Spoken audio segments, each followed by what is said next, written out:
আজকে আপনারা জানেন আমরা পিলখানা হত্যাকাণ্ডের যে ঘটনায় মিডিয়ার সদস্যগণ এবং তাদের পরিবারের সদস্যগণ এখানে শহীদ মিনারে এসে জড়ো হয়েছেন, আন্দোলন করছে, তাদের সাথে সংহতি জানিয়েছি।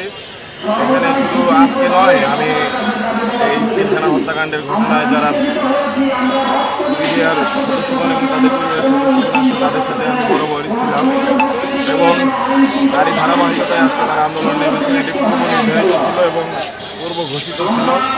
তাদের দাবি দাওয়াগুলো সম্পূর্ণভাবে যৌক্তিক হয়।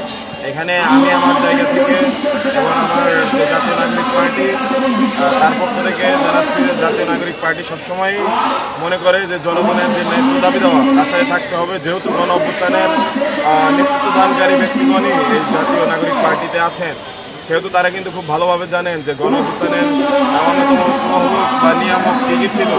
সেই জায়গা থেকে আমরা খুব ভালোভাবেই জানি যে জাতীয় নাগরিক পার্টি এটি ধারণ করে যে 24-এর গণ অভ্যুত্থানের অন্যতম একটি নিয়ামক হলো এই পিলখানা হত্যাকাণ্ড বা পিডিআর হত্যাকাণ্ডের ঘটনা। সেই জায়গা থেকে আমরা মনে করি যে তাদের যে ন্যায্য দাবি দেওয়া সেটি অতি দ্রুত এই গণ অভ্যুত্থানের যে সরকার তার বাস্তবায়ন করা উচিত এবং যারা ক্ষতিগ্রস্ত হয়েছে তাদের পাশে দাঁড়ানো উচিত। যদি না দাঁড়ায় তাহলে আমরা মনে করব যে 24-এর গণ অভ্যুত্থানের ম্যান্ডেট তারা পূরণ করতে ব্যর্থ হয়েছে। এবং তার পাশাপাশি শুধু এটি নয়, যারা গণ অভ্যুত্থানের পক্ষের শক্তি হিসেবে দাবি করে, বাংলাদেশপন্থী হিসেবে দাবি করে, সেই সকল রাজনৈতিক দল কিন্তু তারা পরিপূর্ণভাবে সামনে আসেনি এই ঘটনা সম্পর্কে। এমনকি একটি পাবলিক স্টেটমেন্টও কিন্তু তাদের কোনো রাজনৈতিক ব্যক্তিবর্গের মুখ থেকে আমরা বের হতে দেখিনি। এর পাশাপাশি এই বর্তমান যে গভর্নমেন্ট আছে তার উপর কোনো বাহিরের প্রেশার আছে কিনা কিংবা দেশের ভেতরের কোনো প্রতিষ্ঠানের প্রেশার আছে কিনা এটিও তারা স্পষ্ট করেনি। যদি তারা স্পষ্ট না করে তাহলে কিন্তু জনগণ ধসার মধ্যে থাকবে।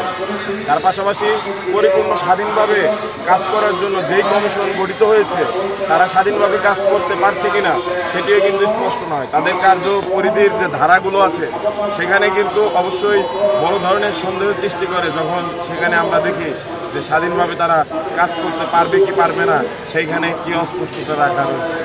তো সেই জায়গা থেকে পিডিআর পরিবার এবং তাদের সদস্যদের যে আন্দোলন, এই আন্দোলন পরিপূর্ণভাবে যৌক্তিক এবং যতদিন যৌক্তিক পথে থাকবে ততদিন আমরা থাকবো। আচ্ছা, প্রশ্ন করতে চাই, সেটা হচ্ছে যে আপনার